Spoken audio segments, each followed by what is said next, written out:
नमस्कार, स्वागत छ यहाँहरूलाई नेप्से ट्रेडर्समा। आज बजार 9.19 पोइन्टले चाहिँ झरेको छ, जुन चाहिँ 0.34%ले हुन आउँछ। आजको दिन हेर्छौँ भने 91वटा कम्पनीहरूको मूल्य बढेर गएको छ भने 141वटा कम्पनीको मूल्य भने घटेको छ र 11वटा कम्पनीको मूल्य भने जस्ताको त्यस्तै रहेको छ। टप गेनरको कुरा गर्छौँ भने LICN, RFPL, MKHL, SFCL, KDL है यी कम्पनीहरू चाहिँ आजको टप गेनरमा आएका छन् भने टप लुजरको कुरा गर्छौँ भने SBI, PCBL, रावा, ICFC र JBB D87 चाहिँ आजको टप लुजरमा आएको छ। टप टर्नओभरको कुरा गर्छौँ भने ICFC, SBI, CSDC, NFS र SFCL यी कम्पनीहरू भने टप टर्नओभरको लिस्टमा आएका छन्। अब टप भोल्युमको आधारमा हेर्छौँ भने KBL को प्रमोटर SBCF, SBI, ICFC र KBL मा धेरै भोल्युम आएको छ भने ट्रान्जेक्सन वाइज हेर्छौँ भने ICFC, JFL, PHCL, HRL र साहसमा चाहिँ धेरै किनबेच भएको देखिन्छ र आज मार्केटमा टोटल टर्नओभर भनेको 4.73 अर्बको चाहिँ टोटल टर्नओभर आएको छ। अब हामी नेप्से सब इन्डेक्समा जान्छौँ भने ब्याङ्किङ इन्डेक्स 1.3%ले झरेको छ आज। डेभलपमेन्ट ब्याङ्क 0.51%ले झरेको छ। फाइनेन्स भने 1.11%ले बढेको छ है। यो लास्ट मोमेन्टको स्पाइक हामी भिडियोको अन्तिममा डिस्कस गर्नेछौँ। भिडियो चाहिँ लास्टसम्म हेर्नु होला। होटल एन्ड टुरिज्मको कुरा गर्छौँ भने 0.69%ले बढेको छ। हाइड्रो पावर 0.47%ले बढेको छ। यहाँ पनि हामी सानो स्पाइक, सानो होइन लामै स्पाइक देखिन्छ फाइनेन्सको कम्पेयरमा चाहिँ, किनभने हाइड्रो पावर चाहिँ खासै घटेको थिएन र अन्तिम मोमेन्टमा बढेको। इन्भेस्टमेन्ट 0.17%ले घटेको छ। लाइफ इन्सुरेन्स 1.15%ले बढेको छ होइन। म्यानुफ्याक्चरिङ 0.91%ले घटेको छ। माइक्रो फाइनेन्स 0.73%ले घटेको छ। म्युचुअल फन्ड 0.42%ले घटेको छ। नन लाइफ 0.44%ले घटेको छ।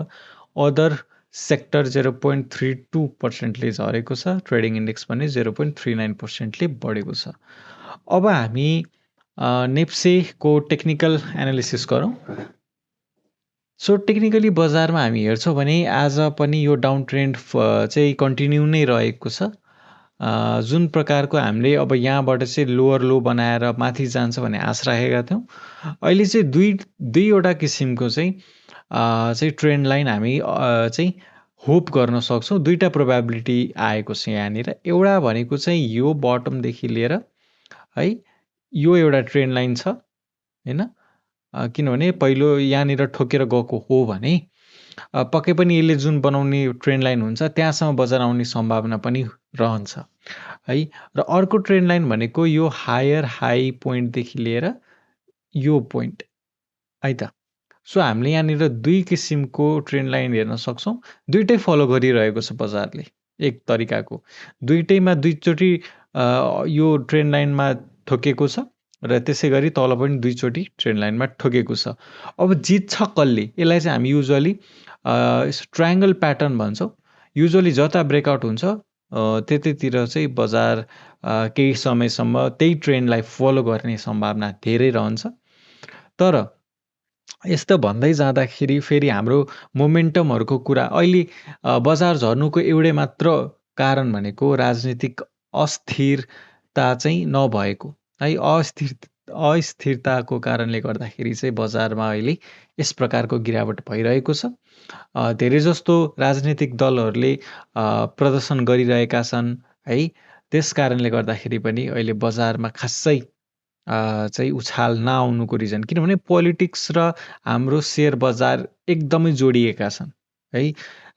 लगानीकर्ता जसले चाहिँ धेरै पैसाहरू इन्भेस्ट गर्छन् उनीहरूलाई पनि पोलिटिकल सपोर्ट चाहिने हुन्छ र पोलिटिकली नै उनीहरू प्रदर्शनमा उत्रिसकेपछि, सडकमा उत्रिसकेपछि यसले हाम्रो नेपाल स्टक एक्सचेन्जलाई चाहिँ अब नेप्से भनौँ, हाम्रो सेकेन्डरी मार्केटलाई यसले असर गर्ने नै भइहाल्यो होइन। सो अब यो सधैँभरि अस्थिरता रहँदैन क्या यस्तो सिचुएसन है। केही टाइमसम्म चाहिँ अब हरहल्ला हुन्छ, त्यसपछि कोर्टले एउटा निर्णय गर्ला। ल मानौँ लगानीकर्ता र राजनीतिक दलको जुन अब जसले चाहिँ बजार अहिले जुन पार्टीले गर्दाखेरि झरिरहेको छ, ल मानिलिउँ त्यो पार्टीहरूको विपक्षमा कोर्टले चाहिँ अदालतले चाहिँ फैसला सुनायो भने पनि यो एक तरिकाको म नाटक भन्छु, यो चाहिँ केही दिनसम्म रहनेछ है। अब रवि लामिछानेज्यू अब जेल इनकेस परिहाल्नु भयो भने पनि यसको अर्थ यो होइन कि अब मार्केट सकियो, यस्तो त हुँदैन हेर्नुहोस् है। र छुट्नु भयो भने त एउटा गुड न्युज भइ नै हाल्यो। अब तत्काल अब यो एउटा ट्रेन्ड लाइन भनेको जस्ट बहाना हो क्या बजारको लागि, तलमाथि किन्ने अवसर हो। अब यो बहाना हो कि होइन कसरी थाहा पाउने भन्दाखेरि हामीले यहाँनिर स्पाइक्स जुन हामीले कुरा गरेका थियौँ, यो स्पाइक भयो होइन। त्यसै गरी हामीले फाइनेन्समा जुन स्पाइकहरू देखिरहेका छौँ, यो सबै केही न केही चाहिँ मोमेन्टम क्रिएट भइरहेको छ है। जुन ठुलो लगानी ठुलो समूहले नै भनौँ, उनीहरूलाई पोटेन्सियल थाहा भएर चाहिँ किनिरहेका छन् क्या है। अब हेर्नु, अब यसरी चाहिँ हामीले पहिला जस्तै अहिले सबै हामी एनालिसिस गर्नेछौँ। त्योभन्दा अगाडि चाहिँ मैले तपाईँहरूलाई एउटा उदाहरण दिन चाहेँ। सो यस्तो रमाइलो कुराहरू यो भिडियोको इन्टायर लास्टसम्म हेर्नु होला, एकदमै रमाइलो रमाइलो कुरा गर्नेछौँ आज। र मार्केटको बारेमा एकदमै विस्तृत रूपमा चाहिँ हामीले आज छलफल गर्नेछौँ। सो पहिलो लिएको छु मैले एनएफएस। एनएफएस लिँदाखेरि यहाँनिर जस्तो यो टाइम पिरियडमा पनि हेर्नु होइन। जस्तै यो क्यान्डलको मात्र हामी क्यारेक्टर हेर्छौँ भने के लाग्छ तपाईँलाई? सर्ट सर्किट लाग्यो? होइन त्यस्तो है। अरू स्टकहरू जस्तै यो तलमाथि पनि भएको होइन। जस्तै यहाँनिर हेर्नु, यो पनि तलसम्म झरेको, यो पनि तलसम्म झरेको है। एक दिन माराबुजु बन्यो, ल अर्को दिन ग्याप नलिकन बढ्यो होइन। त्यसपछि तल पनि झर्यो। त्यसपछि के गर्यो, लास्ट मोमेन्टमा यसरी बढाउँदै बढाउँदै बढाउँदै बढाउँदै गएर चाहिँ बजार 2 दिन ल राम्रै करेक्सन पनि आएको थियो, तर भोल्युम हेर्नुहोस् ड्राई अप, उनीहरूले सेलै गरेनन् होइन। र उनीहरूले फेरि अब प्राइस त निकै तल आएको थियो होइन, फेरि घटाएर हेर्नु है, घटाएर सर्लक्क उनीहरूले बढाइदिएछन्। त्यसपछि फेरि सर्किट है। र त्यसको दिन पनि यहाँसम्म लगभग 2616सम्म पुग्यो है। सो हामीले के बुझ्नु पर्यो भन्दाखेरि, तपाईँको कुनै स्टक बढिरहेको छ भने र मार्केट तल झरिरहेछ भने रिलेट नगर्नु। तपाईँको मेजोरिटी स्टक नेप्से बराबरै चलिरहेछ भने तपाईँले नेप्से अनुसार डिसिजन लिन सक्नुभयो। तर तपाईँको कुनै स्पेसिफिक स्टक चाहिँ राम्रो पर्फर्म गरिरहेको छ भने तपाईँ नेप्सेसँग त्यसलाई चाहिँ दाज्नुभन्दा पनि बढ्छ भने बढ्न दिनुहोस् है। मैले पनि आज त्यही रणनीति अपनाएँ र मैले पनि आज केही कमाएको छु। तपाईँहरू यहाँहरूलाई सबैलाई थाहा छ, मसँग भएको स्टक मैले रिसेन्टली पर्चेस गरेको SFCL थियो है। जुन दिन धेरै भोल्युम आयो मैले त्यही दिन पर्चेस गरेँ है। मैले भने पनि हालेँ, मैले 700 अराउन्डतिर मैले किनेको थिएँ। र आज पनि छ यो, अब रिफ्रेसै भएको छैन होइन। तर आज यो 822सम्म पुगेको छ है। अब यो नेप्से अल्फाको चार्टले देखाएन, एकचोटि चुक्कुल खोलौँ होइन। चुक्कुलले देखाएको हुनसक्छ SFCL, यहाँ हेर्नुहोस् है। सेम चार्ट हो, सेम स्टक SFCL यहाँ हेर्नु। मैले 700 हाराहारीतिर किनेको थिएँ, 700तिर किनेको थिएँ, अहिले 822 छ भनेपछि अल टाइम हाई त अलरेडी ब्रेक भइसकेको छ होइन। र भोल्युम पनि राम्रै आइरहेको छ। सो यस अर्थमा अब केही समय जति बेरसम्म बढ्छ बढ्न दिनुहोस्, त्यसपछि सेल गरौँला हामी है त। र अब बल्ल चाहिँ हामी अब नेप्से एनालिसिस गरौँ। नेप्सेमै जाउँ हामी फेरि। ओके, नेप्सेमा जाँदाखेरि चुक्कुलबाटै गरौँ न आज। चुक्कुलले अलिकति रियल टाइम डेटाहरू पनि दिन्छ मार्केट अन हुन्जेलसम्म। सो पहिलो नम्बरमा मैले बोलिङ्गर ब्यान्ड लिएको छु। बोलिङ्गर ब्यान्ड लिँदाखेरि हामी मिडल ब्यान्डलाई चाहिँ यसले काटिसकेको छ है, राम्रो देखिएको छैन। तर यो भन्दैमा चाहिँ जस्तो यसलाई काटेको थियो, रिटेस्ट गर्यो, त्यस्तै यहाँनिर टेकेर रिटेस्ट गर्न आएको पनि हुनसक्छ है। र भोलिदेखि चाहिँ बढ्नु पर्यो, भोलि चाहिँ घट्नु भएन साथीहरू है। भोलि घट्नु भएन। अब यसरी ठुलै अङ्कले काटेको भए चाहिँ बरु हामी जहाँनिर यहाँ सेल गर्नेहरू स्मार्ट भन्छु म होइन। तर यस्तो तरिकाले चाहिँ घटेको छ, लगभग हामी लगभग बोर्डर लाइनतिरै त्यो पनि मैले यति धेरै जुम गरेको छु हेर्नुहोस् साथीहरू है। अब हामीले सानो टाइम फ्रेममा बनाउने हो भने यो त लगभग मिडल ब्यान्डमै छ। भोलिदेखि यहाँ टेकेर बढ्छ भने हामीले ल यहाँबाट सपोर्ट लियो, अब बजार पोजिटिभ नै हुनसक्छ भनेर भन्न सक्छौँ। र यति गर्दै गर्दा बजार झर्दै गर्दाखेरि पनि त बढ्ने कम्पनीहरूको लस्कर निकै राम्रो छ। हेर्नुहोस् यतिवटा कम्पनीहरूको आज मूल्य बढेको छ होइन, राम्रै तरिकाले बढेको छ। धेरै जसो चाहिँ फाइनेन्स र हाइड्रो रहेका छन् है। र अब हामी अर्को इन्डिकेटर जस्तै आरएसआई लगाएर हेर्ने हो भने आरएसआई अनुसार पनि स्ट्रेन्थ घट्दो क्रममा छ, 46.66 मा छ। 40 भन्दा माथि हुन्जेल हामी यसै पनि यहाँ प्यानिक सिचुएसन नहुम भनेर इन्डिकेट गर्छ आरएसआईले भने। अब बोलिङ्गर ब्यान्ड अनुसार त अब भोलिको दिन बढ्छ भने बढ्छ, नभए तपाईँको स्टकले नेप्से अनुसारको चाहिँ पोर्टफोलियो तलमाथि भइरहेछ भने चाहिँ तपाईँहरू सेल गरेर तत्कालको लागि एक्जिट गर्न सक्नुहुन्छ। प्रफिट छ भने है, अब तपाईँले यहाँसम्म किनेर यत्रो मौका छुटाइसक्नु भयो, अब तपाईँले त के सेल गर्नुहुन्छ, सेल नगर्नु। अब रिस्क प्रफिटमै हुनुहुन्छ भने त अब त्यही पनि सेल गरेर अब अझै धेरै हेडरुम राखेर तल किन्दा पनि भयो होइन, यदि बजार झर्ने नै हो भने। त जहाँसम्म मलाई लाग्छ भोलि बढ्न सुरु गर्छ र त्यति बेला चाहिँ हामी सबैजनाले किन्नै पर्छ है। भोलि भोलि भोलि फाइनल भोलि चाहिँ अब फाइनल नै हुने हुन्छ क्या युजुअली है। धेरै टाइम कटिसक्यो, यो करेक्सन धेरै लामो भइसकेको छ। लगभग यहाँदेखि घट्न सुरु गरे, केही राहत भयो, फेरि घट्दैछ, यस्तो रहँदैन सधैँभरि है। भोलि मैले भनिहालेँ भोलिदेखि बढ्छ भने मात्रै हामीले सबैजनाले किनेर मार्केटलाई साथ पनि दिनुपर्छ र भोल्युम सबैभन्दा धेरै पनि आउनुपर्छ। यो भयो भने मात्र हाम्रो अब भोलि यही गर्नुपर्छ म भन्न खोजेको पनि होइन, तर स्मार्ट इन्भेस्टरले भोलि किन्छ क्या, भोलि बढ्दाखेरि भोलि किन्छ। तपाईँ हेर्नु होला, अब यदि भोलि बढ्यो भने थोरै भोल्युम थोरै आउँदैन, भोलि बढ्यो भने धेरै नै आउँछ। तपाईँ हेर्दै जानु, मैले भोलि पनि भिडियो बनाइ नै हाल्छु र यो बारेमा हामी भोलि पनि छलफल गर्छौँ है। अब हामी बल्ल कुरा गरौँ फाइनेन्स सेक्टरकै कुरा गरौँ एकचोटि। फाइनेन्स सेक्टर हेर्छौँ भने लगभग घटेको फाइनेन्स धेरै त घटेको थिएन, तर घटिरहेकै थियो होइन। तर लास्ट मिनटमा है लगभग हामी टाइम फ्रेम यहाँ त चेन्ज गर्न मिल्दैन, हामीले फाइनेन्स हेर्ने भयो भने चाहिँ यहीँबाट चाहिँ हेर्नुपर्ने हुन्छ। यहाँनिर अब अपडेट पनि भएको छैन है, 3322 छ, यहाँनिर 3367 छ। भनेपछि नेप्से अल्फाल चाहिँ अलिकति इम्प्रुभ गर्ने देखिन्छ। र जस्तै अब हामी एसएफसिएलको कुरा गरौँ, समृद्धि फाइनेन्सको कुरा गर्छौँ भने बढेको छ। अप्पर ब्यान्डलाई जुन दिन घचेडेको थियो त्यही दिन तपाईँहरूले किन्न सक्नुहुन्थ्यो, किन्नु भएन, किनभने लास्ट मोमेन्टमा बढाएको हो नि त होइन। अनि आज त तपाईँसँग राम्रै अवसर थियो होइन, -3%ले लगभग तल थियो, तपाईँले यतातिर किनेको भए आज हेर्नुहोस् तपाईँ।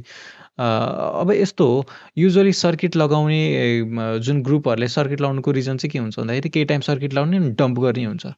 हो, डम्प हुनसक्छ है, भारी भोल्युममै हुनसक्छ, किनभने भोल्युम पनि धेरै आएको छ, उनीहरूले सबै बेच्नै पर्ने हुन्छ हेर्नुहोस्।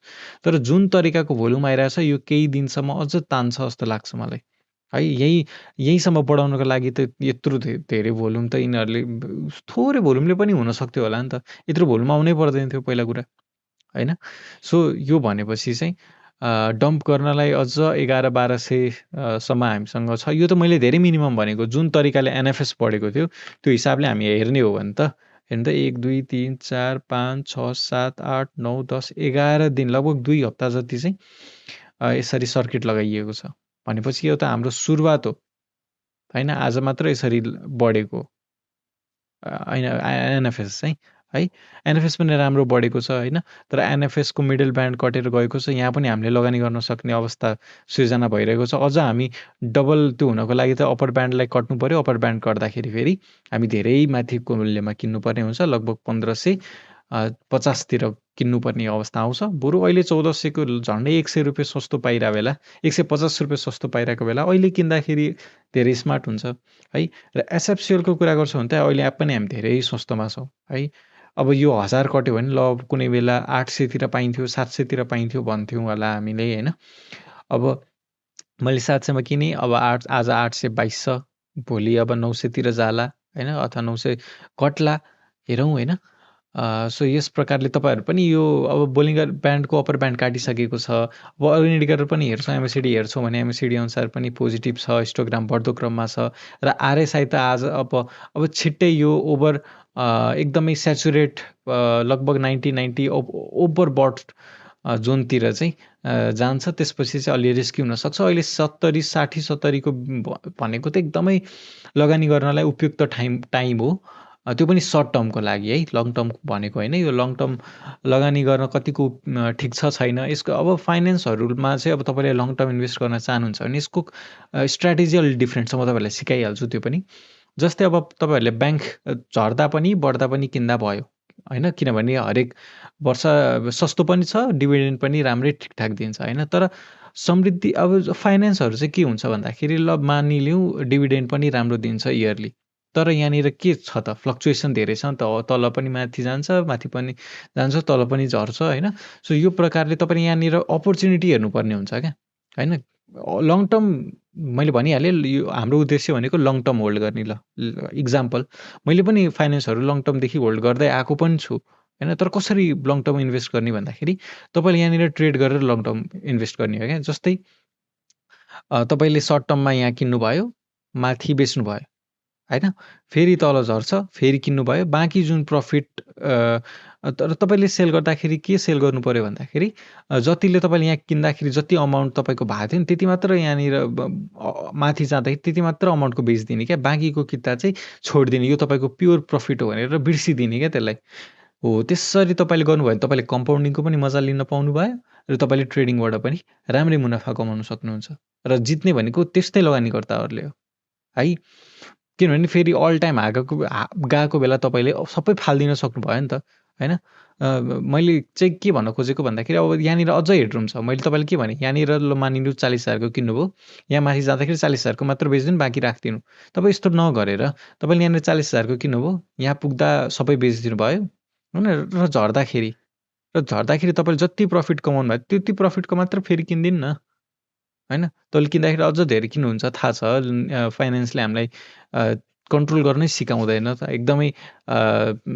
तर एउटा कुरा साथीहरू, तपाईँले फाइनेन्समा चाहिँ इमोसन कन्ट्रोल गर्न सक्नुभयो भने तपाईँले ट्रेडिङमा जित्नुहुन्छ क्या है, लङ टर्ममा पनि सर्ट टर्ममा पनि। किनभने धेरै भर्साटाइल, धेरै भोलाटाइल सेक्टर हो क्या यो, धेरै भोलाटाइल, तल माथि उफ्रिरहन्छ होइन। सो यस प्रकारले तपाईँलाई इमोसन कन्ट्रोल गर्न पनि सिकाउँछ र एकदमै राम्रो हो क्या यसरी बढ्दै जानु। किनभने लगभग यो मूल्य भनेको ब्याङ्कहरूभन्दा केही धेरै होइन क्या। फाइनेन्स जुन तरिकाको यसको लो क्याप छ यो अनुसार चाहिँ धेरै माथि हुनुपर्ने हो होइन। तर अब ठिक छ, हामीले सस्तो पाइरहेको छौँ, अहिले लगानी गरौँ। भोलि 5-6 हजार गएपछि चाहिँ हामीले त्यहाँनिर सेल गरेर प्रफिट किता चाहिँ राखेर लङ टर्म होल्ड पनि गर्न सक्छौँ। सो आजको भिडियो कस्तो लाग्यो, मन परेमा लाइक गरिदिनु होला, केही सर सुझाव छ भने कमेन्टमा बताइदिनु होला, र च्यानलमा नयाँ हुनुहुन्छ भने सब्सक्राइब गरिदिनु होला। हस्त आजलाई यति नै, धन्यवाद।